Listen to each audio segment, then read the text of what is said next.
उत्तराखंड के उधम सिंह नगर से आई एक ऐसी सच्चाई जो रिश्तों की मर्यादा और मानवता को झकझोर कर रख देती है। 15 साल के इस मासूम के साथ हुई घटना ने समाज को शर्मिंदा कर दिया है। गाइस, ये कहानी सिर्फ एक घटना नहीं बल्कि इस कलयुग की एक ऐसी सच्चाई है जो आपको अंदर तक हिला कर रख देगी। तो चलिए गाइस, इस कहानी को डिटेल में जानते हैं कि आखिर इस के लड़के के साथ हुआ क्या था। लेकिन उससे पहले अगर आपने अभी तक इस चैनल को सब्सक्राइब नहीं किया है तो इसी तरह की रियल क्राइम डॉक्यूमेंट्रीज देखने के लिए प्लीज चैनल को सब्सक्राइब कर लीजिए। Welcome back, I am mister Vivek Bhardwaj. आप देख रहे हैं द डार्क साइड ऑफ कलयुग।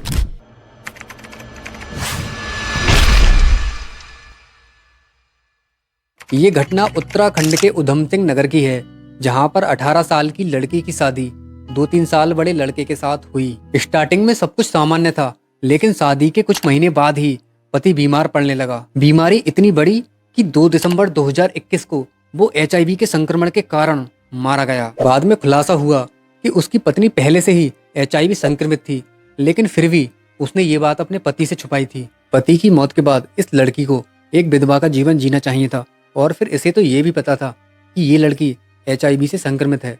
अगर ये किसी और के साथ फिजिकल बनाएगी तो हो सकता है कि वो लड़का भी HIV से संक्रमित हो जाए और उसकी भी जान जा सकती है।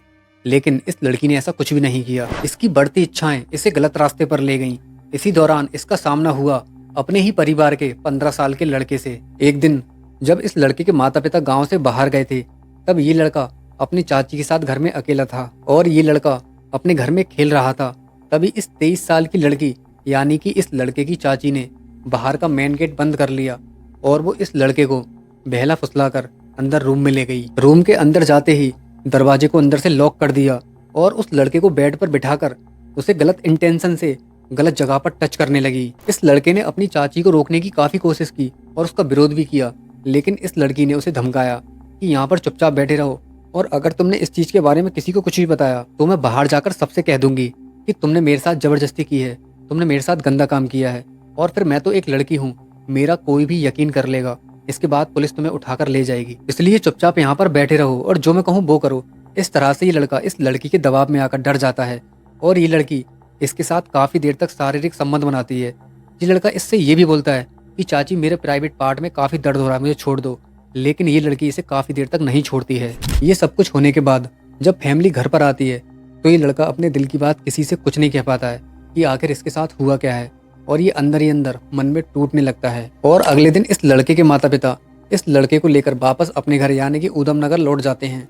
दरअसल इस लड़के की चाची पति खत्म होने के बाद अपने ही सास ससुर के साथ गाँव में रहा करती थी और ये लड़का अपने माता पिता के साथ उधम नगर यानी कि शहर में रहता था। इसके कुछ ही दिनों बाद ये लड़की अपने सास ससुर के साथ उस लड़के के घर पर यानी कि उधम नगर घूमने के लिए जाती है। जब ये सभी लोग उस लड़के के घर पर पहुंचते हैं तो फैमिली के सभी लोग मार्केट से शॉपिंग करने की प्लानिंग करते हैं, लेकिन ये लड़की मार्केट जाने से मना कर देती है और किसी बीमारी का बहाना करके घर पर ही रुक जाती है। लेकिन इसका भतीजा घर पर नहीं था और वो स्कूल गया हुआ था।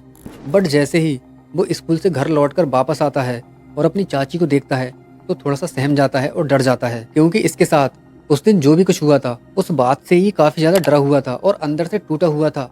इसे इस बात का डर आज भी था कि मैं घर पर अकेला हूँ और मेरी चाची भी अकेली है, कहीं उसके साथ फिर से वो घिनौना काम ना कर दे। लेकिन इस लड़के के साथ आखिर वही हुआ जिस बात का इसे डर था। इसकी चाची इसके रूम में जाती है और फिर से इसे गलत इंटेंशन से टच करने लगती है और फिर से इसके साथ वही काम करती है जो पहली बार में हुआ था। ये लड़का अपनी चाची को रोकने की काफी कोशिश करता है, उसका विरोध करता है, लेकिन बेचारा बेबस था क्योंकि वो इसे फिर से धमकी दे रही थी और ये लड़की इसके साथ फिर से जबरदस्ती शारीरिक संबंध बना लेती है। इसके बाद जब फैमिली शाम को मार्केट से वापस घर लौटकर आती है तो देखती है कि ये लड़की अपने रूम में बैठी हुई है और वो लड़का अपने रूम में सैड होकर बैठा हुआ है। और जब इस लड़के की माँ इसके पास जाकर इससे पूछती है कि बेटा तुझे क्या हुआ है, तो वो कहता है कि माँ मेरी तबीयत ठीक नहीं है, लेकिन वो अपनी माँ को कुछ बता नहीं पाता है कि आखिर उसके साथ रियल में हुआ क्या था। लेकिन इस घटना के बाद इस लड़के के नेचर में काफी ज्यादा चेंज आने लगा। जो लड़का अक्सर अपने दोस्तों के साथ खेलने के लिए घर से बाहर जाया करता था, अब वो घर पर ही रहने लगा और मन ही मन में काफी ज्यादा घुटने लगा। अब इसकी फैमिली भी इस बात को नोटिस करने लगी कि आखिर इसे अचानक हुआ क्या है, पर ना तो इसकी फैमिली में से किसी ने भी इससे कुछ पूछा और ना ही ये लड़का चाहकर भी अपने दर्द को किसी को बता सका। इसके कुछ दिन बाद ये लड़की फिर से इस लड़के के साथ ये घिनौना काम करने की कोशिश करती है, बट इस बार पूरी की पूरी फैमिली घर पर ही थी। जब ये लड़का अपने रूम में अंदर बैठा हुआ था तब ये लड़की इसके रूम में जाती है और जाकर अंदर से रूम को लॉक कर लेती है। लेकिन इस वक्त इस परिवार के बाकी के लोग खाना खाने की तैयारी कर रहे होते हैं। तभी इस लड़के की माँ अपने बेटे को खाने पर बुलाने के लिए उसके रूम में जाती है, तो देखती है कि उसका रूम अंदर से लॉक था और अंदर से कुछ फुसफुसाहट की आवाज़ आ रही थी। तभी वो दरवाजे पर कान लगाकर सुनने लगती है और उसे आवाज़ आती है कि उसकी चाची, मतलब उस लड़के की चाची, उसे धमका रही है उसे कुछ गलत काम करने के लिए।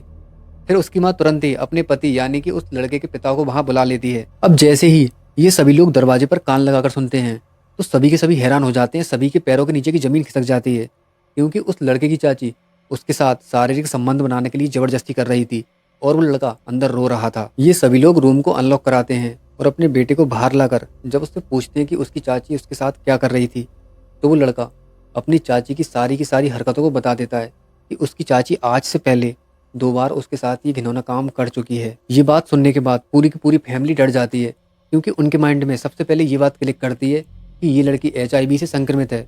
कहीं इसकी वजह से ये HIV का संक्रमण हमारे बेटे के अंदर ना फैल जाए और उसकी जान को खतरा ना हो जाए। इसके बाद इस लड़के के पिता तुरंत ही रुद्रपुर के एक पुलिस स्टेशन में जाते हैं और वहां जाकर कंप्लेन लिखवाते हैं कि उनके छोटे भाई की पत्नी, जो कि HIV से संक्रमित है, उसने उनके 15 साल के नाबालिग बेटे के साथ घिनौना काम किया है और कहते हैं उनके बेटे की जान को खतरा है।